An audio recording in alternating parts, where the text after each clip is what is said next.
You think you've heard scary stories before, but these are different. These are the ones that happen for real.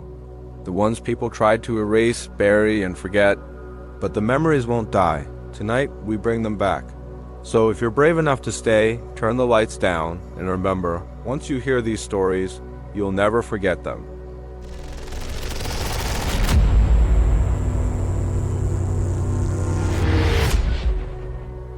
I moved into the house when I was 26.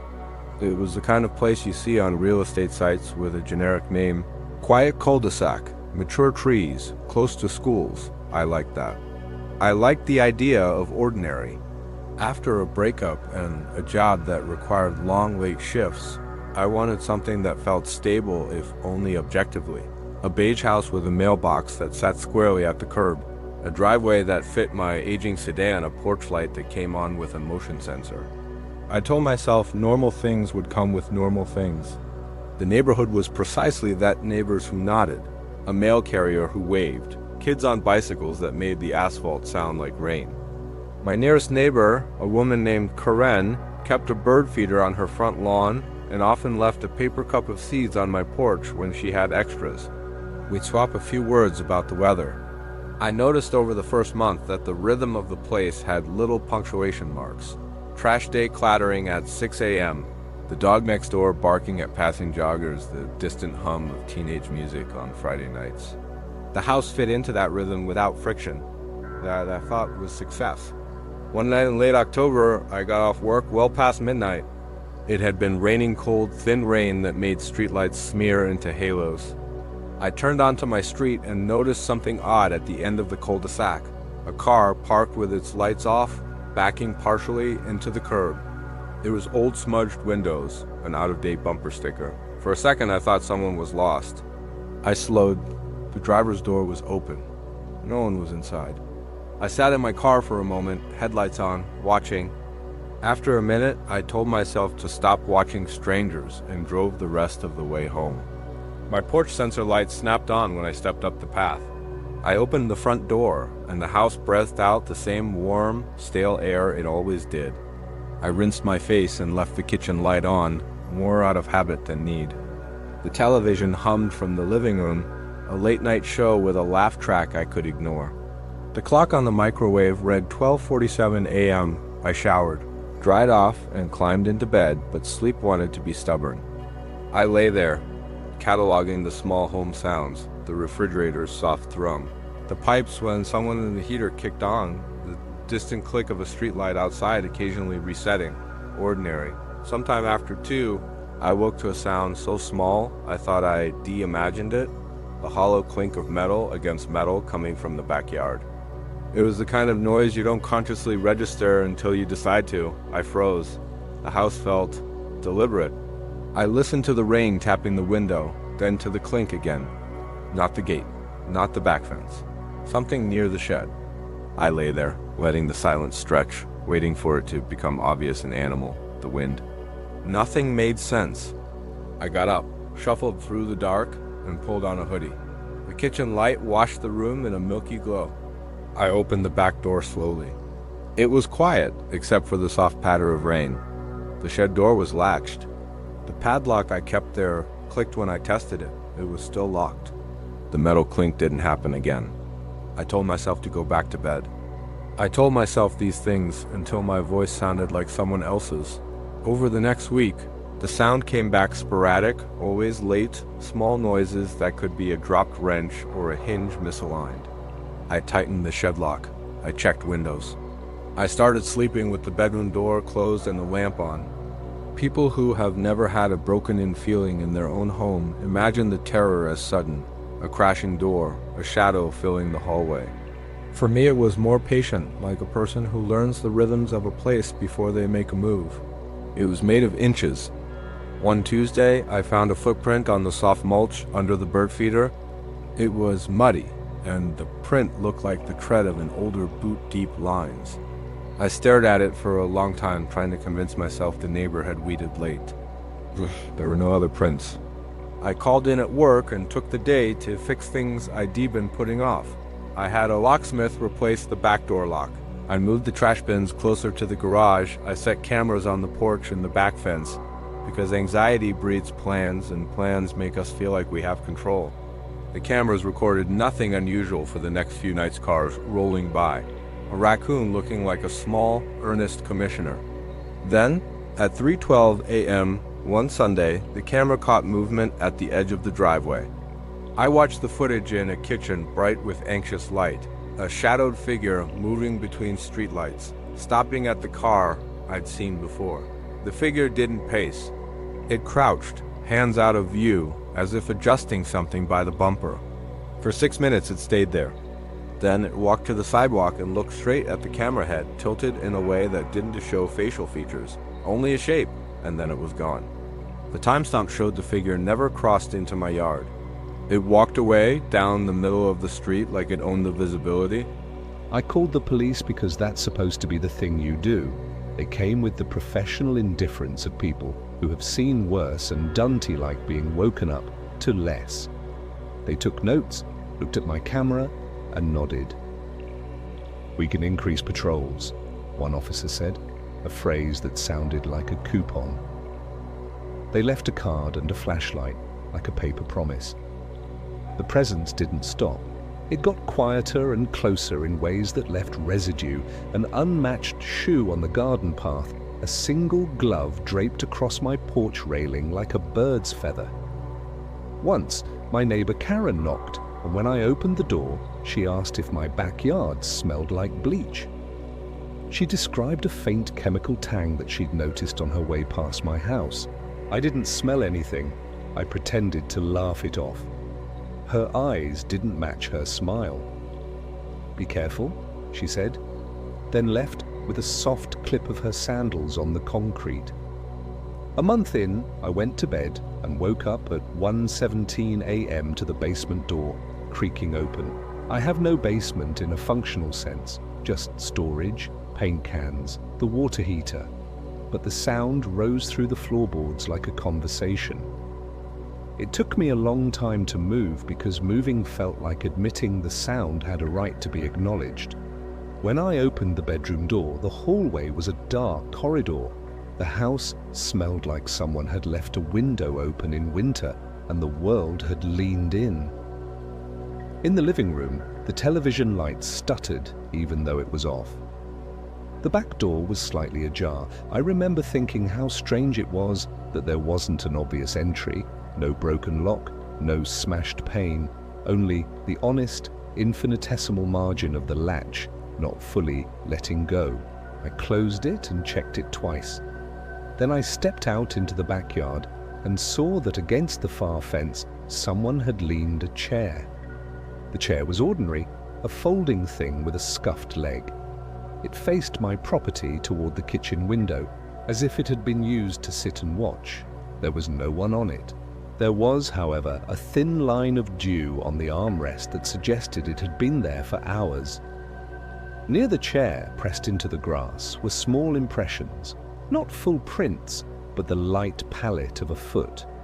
It was the tidiest kind of trespass, neat, deliberate, as if the person wanted to leave proof without clumsiness. That night, I slept with the television on, deliberately loud, a bad idea because it made me more aware of silence when it stopped.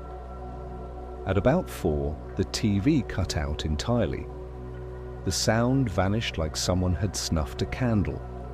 Immediately, in the quiet that followed, I heard something else, a soft, balanced breathing from outside.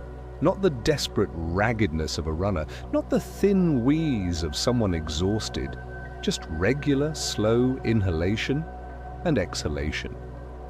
I pressed my ear to the window and watched the curtains breathe with my chest. The next morning, my neighbor's teenage boy came over. "You saw the camera?" he asked, like we shared some piece of gossip.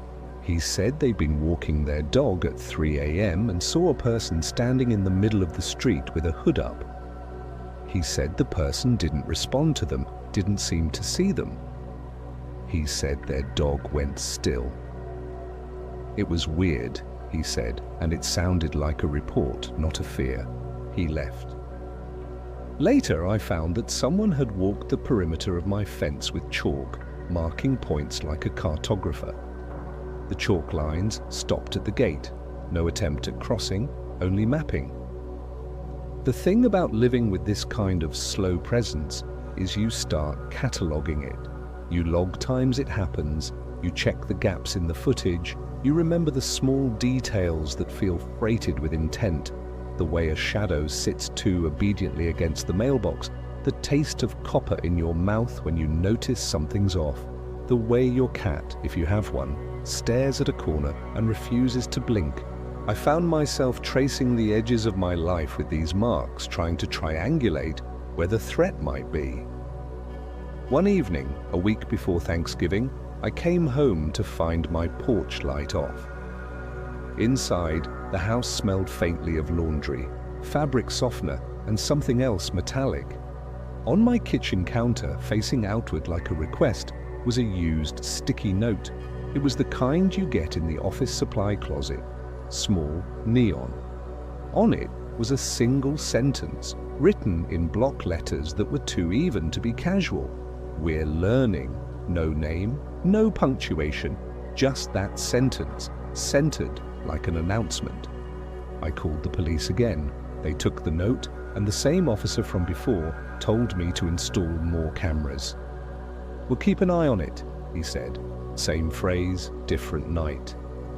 He left with the kind of practiced concern that doesn't create warmth. After that note, the incidents became more personal. Stuff from the inside of my house would be shifted slightly. Keys nudged, a single sock hanging over a drawer that I keep closed. Once, in the morning light, I found a small collection of pebbles arranged on my windowsill in a rough line that pointed away from the house, like a tiny trail. The pebbles were smooth and cool, not the kind you get from a backyard. They were deliberate gifts, or perhaps messages that I did not understand. On the night before my sister visited for the holiday, I woke to the sound of tapping at my bedroom glass, slow, patient taps like knuckles at a window. I sat up and saw a silhouette, 2 houses down, standing under a streetlight, fingers pressed to the glass. For a beat, I felt relief. Someone else. But then I noticed something off. The silhouette, S-head, turned toward my house, but the fingers did not move. They remained against the distant pane for several seconds. Then the person walked away without breaking stride. I opened the door to call out and heard nothing but the porch light humming. The morning my sister arrived, she stood in the doorway, eyes red-rimmed. I thought she had been crying. You don't have anyone visiting, do you?" she asked, voice small. I told her no. She looked at me hard, then at the windows, like checking for a secret door. "There was a chair at the end of the yard again," she said, "and a sticky note under the welcome mat." I picked it up with the back of my fingers. It said, "Almost there." Not long after that, I moved some files, old bills into a drawer that I thought nobody could find. The next day, those files were spread across the countertop in a fan, like someone had wanted to look through me, not at me. There was a pen mark on the topmost page, a small circle drawn around my name. I thought about leaving. I thought about changing the locks, about selling the house. What held me was stupid and stubborn. Mortgages are practical, fear is expensive, and sometimes you imagine the dark as something you can outlast. The last time I heard anything, it was raining again.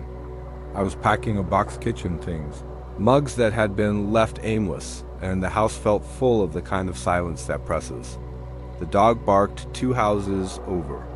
The clock on the oven read 2:03 a.m. I had the front door open because the movers were coming in the morning, and I liked the smell of rain. I saw it first at the edge of my vision, movement across the street under the halo of a streetlight.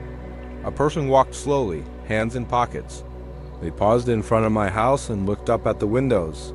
Then they took off their hood. I don't like to tell people the specifics of faces when the memory is intact because faces anchor things. When you name a face, the image becomes solid in the world. So I'll say this. The face wasn't looking like anyone I knew. It had the geometry of a person's eyes, nose, mouth, but it was wrong in a way that makes you think of a photograph left in heat. It had the wrong proportions for the light. It looked like an idea of a face. The person walked up my porch, left a small envelope on the welcome mat, and turned back to the street. I shouted without thinking, the sound small and pleading. They did not look back. They walked away with the calm of someone who had finished a chore. I picked up the envelope. Inside was a single photograph. It was taken from inside my living room, from a window I had left cracked, an angle no neighbor should have been able to take from the street. The photo showed the chair on my back fence, the folding one, empty, dew on the armrest. In the corner of the photograph, almost hidden, someone had written in tiny, even letters, "See? You're almost home." I left that night. I didn't pack everything. I left the radio on a low static buzz. I didn't look back. The movers drove me away. My sister drove behind them to the bus station. We didn't say much. The house sat in my rear view like a third-party witness. 2 days later, I got a text from Karen. It was short. She wrote, "Someone sat on my porch last night. Chair was there." It had a note. I threw it away, but I kept one pebble. I think we were being watched. She sent a photograph of a pebble on her palm, small and smooth, with a faint white line across it. I don't know who watched us. I don't know why. I don't know what the notes meant by learning or almost or see. When I tell this to people, I usually stop at the photograph. It's a simple, eerie thing. But on good nights, when the wind is right, I can still feel the weight of something patient. You can call it a stalker, a prank, the urban ache of late capitalism, but some part of me remembers the breathing outside the window. Slow and steady, the way the curtains rounded like lungs. And on some other nights, lying awake in a different house. I wonder if the person was right about the one thing they wrote in the very last photograph. You almost home.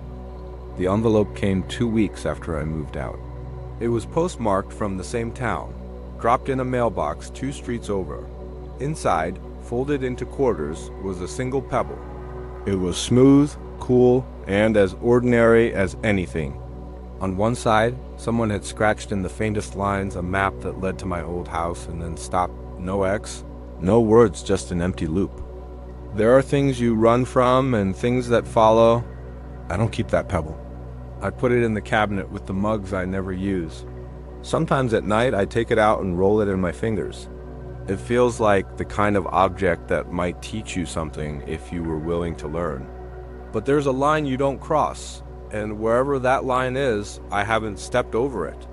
If you live on a quiet street, if your life has the comforting geometry of a mailbox and a porch light, take a moment to think about the small noises you ignore.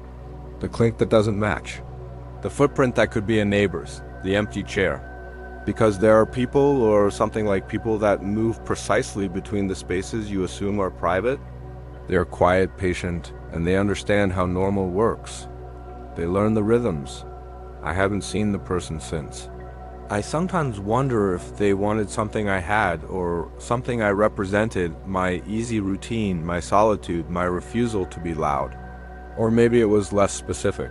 The house was a subject for homework. The unsettling part is the way ordinary things keep telling me I am close to something I can understand. I don't have an answer. I have a series of small marks, a chair left in the dark, a pebble in the palm, a photograph with a single sentence scrawled in the corner. I have a memory of slow breathing at my window and the way the curtains rose and fell like someone counting me. If you ever find a pebble on your windowsill, pick it up carefully. Look for the line scratched into it. If there's a loop, if it points anywhere, remember that some lessons are not for us. Some things learn by watching. And when they think they're ready, they make a small, polite note and wait for you to understand that home is not always where you are safe.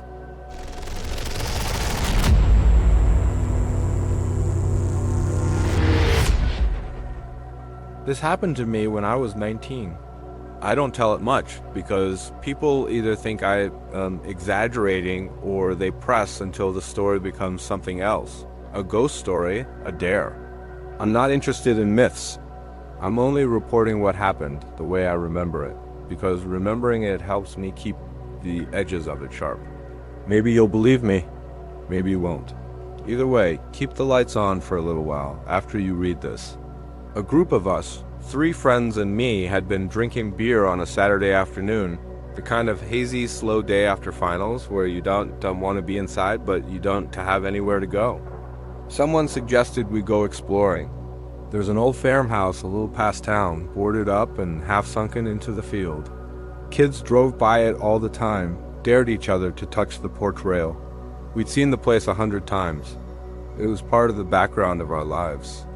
Nobody lived there anymore. It was just an outline of something that used to be. We parked along the shoulder and walked across the knee-high grass. There was a damp smell, mildew, and old wood, and the sour tang of hay.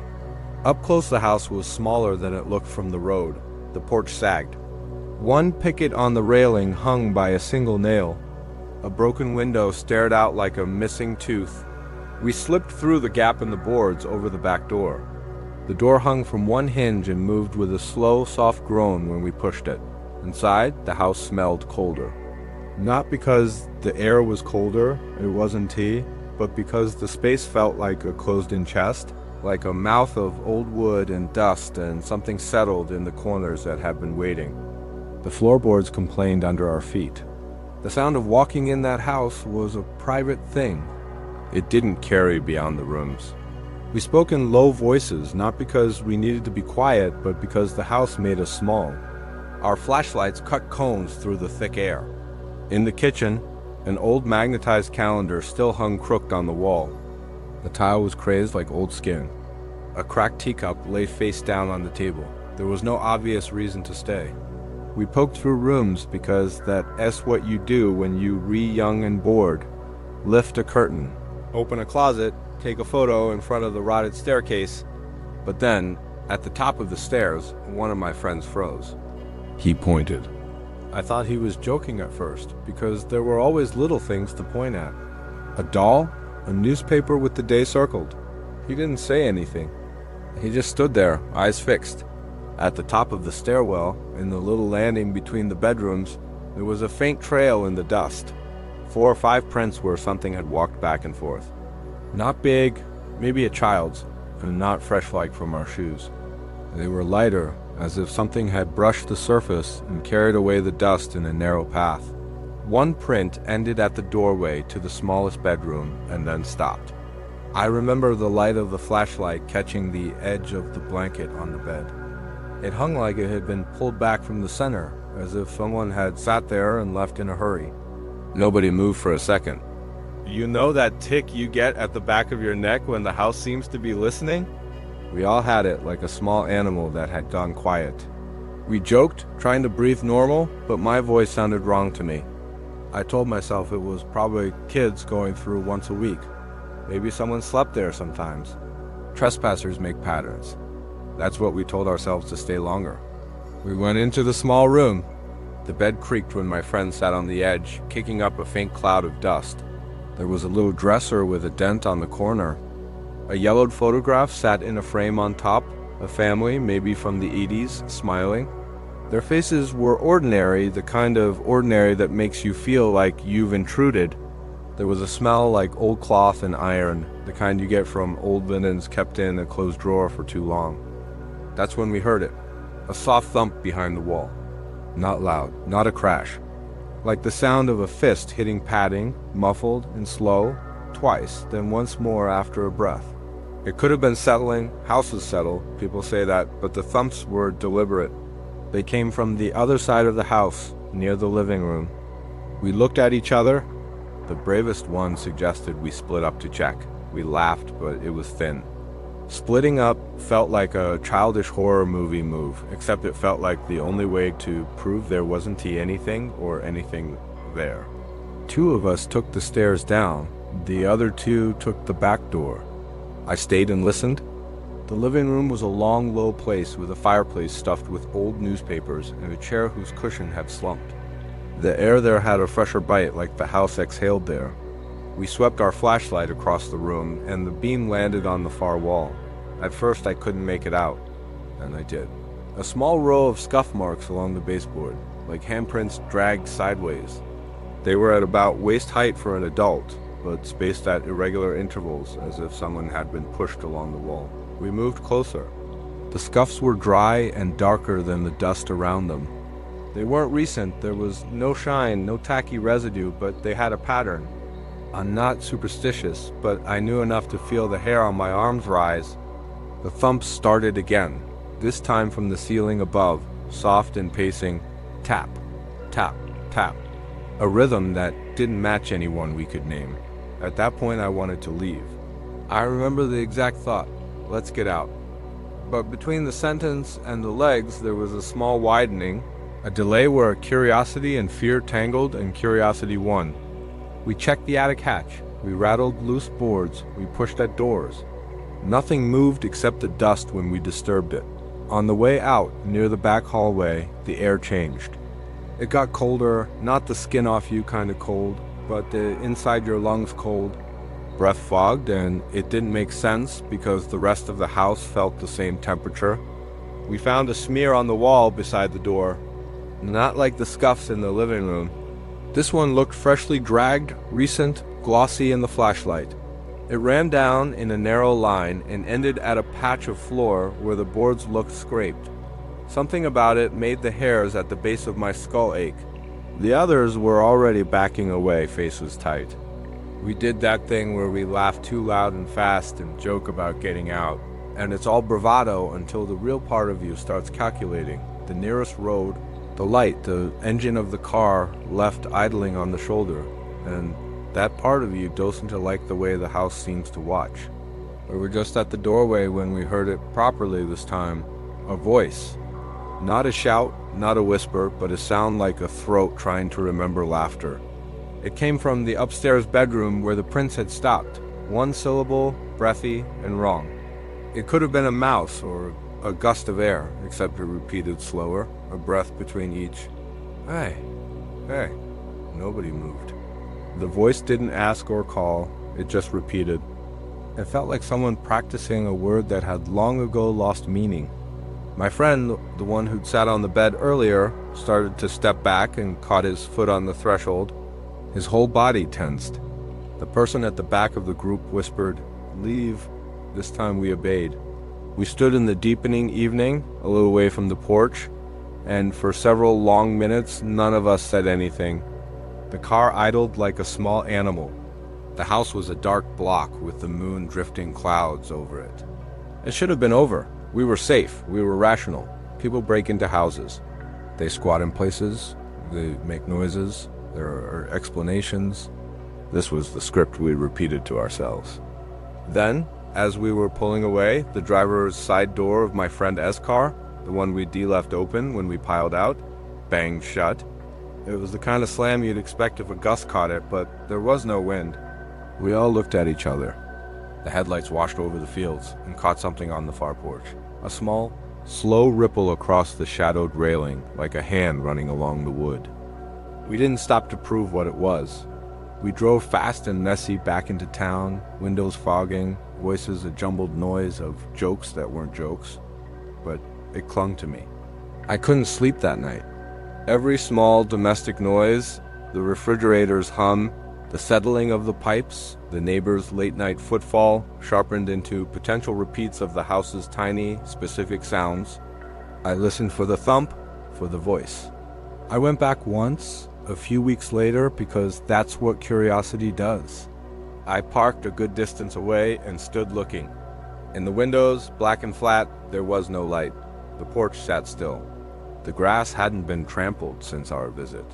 If anything, the house had become more part of the field, as if it was folding in on itself. But someone was on the porch, not visible, just suggested, a shadow that didn't belong to a tree, an absence where the dark had a different texture. I stayed out of the range of the boards. I watched until the cloud cover thickened and the house vanished behind a bruise of sky. I don't know what lives in that house. I don't like saying it because that implies an answer. Maybe it was a person who came at night and practiced vowels. Maybe it was a dozen people who left crumbs in patterns. Maybe it was nothing.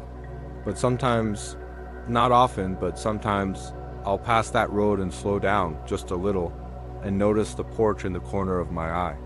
And sometimes if the road is quiet and the night is the right kind of still, I can hear a rhythm in my car that wasn't there before. A soft patient tapping like someone testing whether the world still answers. I don't go near that house anymore. But I think about those small noises all the time. The half laugh, the drag on the floorboard, the breathy syllables. Most of us want endings. Someone who explains why, a number to call, a hero. Life rarely provides them. Some things just remain in the margins, subtle and deliberate. They keep the threshold warm for whoever comes back. The last thing I'll tell you, a month after our first visit, someone spray painted a message on the back fence. It was simple, the sort of childish scrawl that takes 2 seconds and a can of paint. No question mark. No other words. I don't know who wrote it. I don't know who saw it. I walk past it sometimes and the paint has faded to a sickly beige. But the letters still hold a kind of patient warning, like something that's learned to speak only in single syllables. If you ever find yourself near an old house and you hear a sound that doesn't match any ordinary thing, a soft thump, a breath trying out a word, don't assume it's empty. Don't assume curiosity is harmless. Some houses keep the rhythm of the people who pass through them, and some of those rhythms learn to answer back.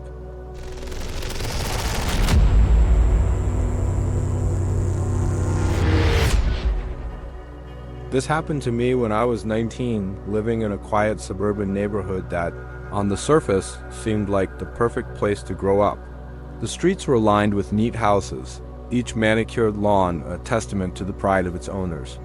Kids played outside until the sun dipped below the horizon, and neighbors exchanged pleasantries as they mowed their lawns or collected their mail. But underneath that perfect veneer, something felt off. One chilly evening in late October, I was home alone. My parents had gone to visit my aunt across town, and I decided to spend the night watching horror movies. The kind that made you feel like something was lurking just outside your window, waiting for the right moment to make its move.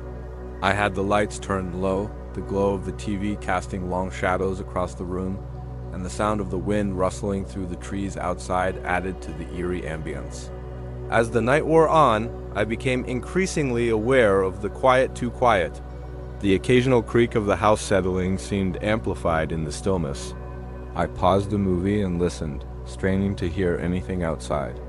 Just the wind, I told myself, but there was something else, a slight rustling sound that made the hair on the back of my neck stand up. I shook it off and resumed the film, trying to immerse myself in the story. About an hour later, I heard it again, a faint scratching noise coming from the back door. My heart began to race. It was the kind of sound that makes you want to lock your door and pull the blankets over your head, but curiosity got the better of me. I tiptoed to the kitchen, trying not to make a sound, and peered through the small window of the back door. Nothing, just the dark outline of the backyard, illuminated only by the faint glow of a streetlight. I brushed it off as a branch scraping against the door and returned to the living room. But the feeling of unease lingered, like a pall hanging in the air. I resumed my movie, but I couldn't focus.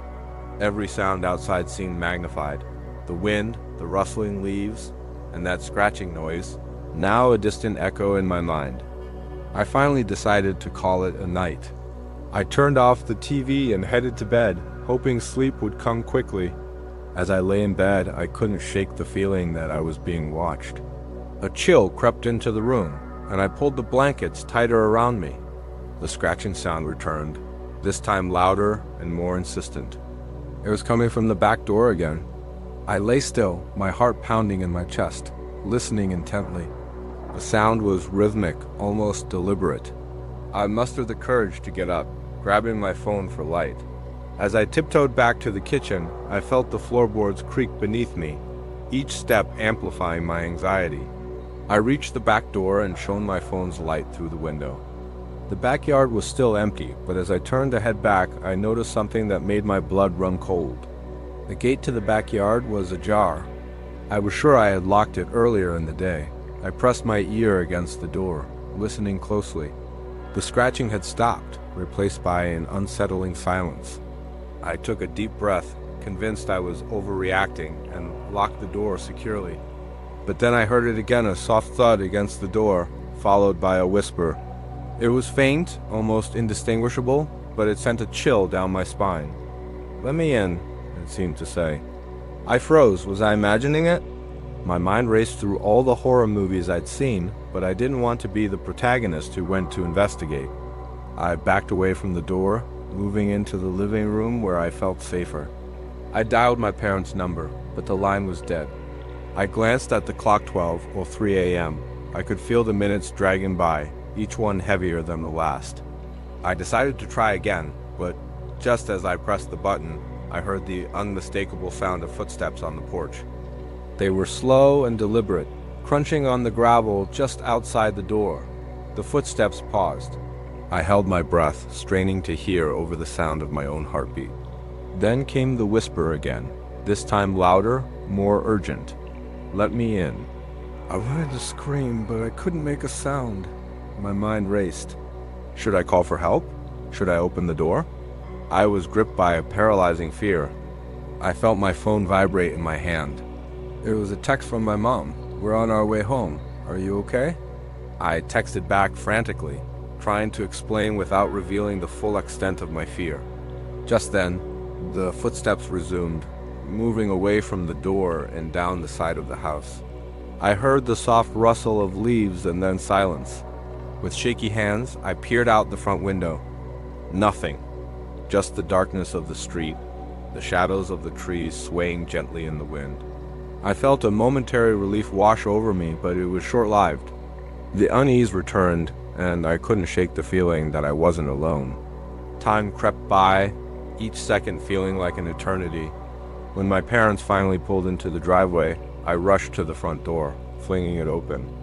They stepped inside, oblivious to the tension that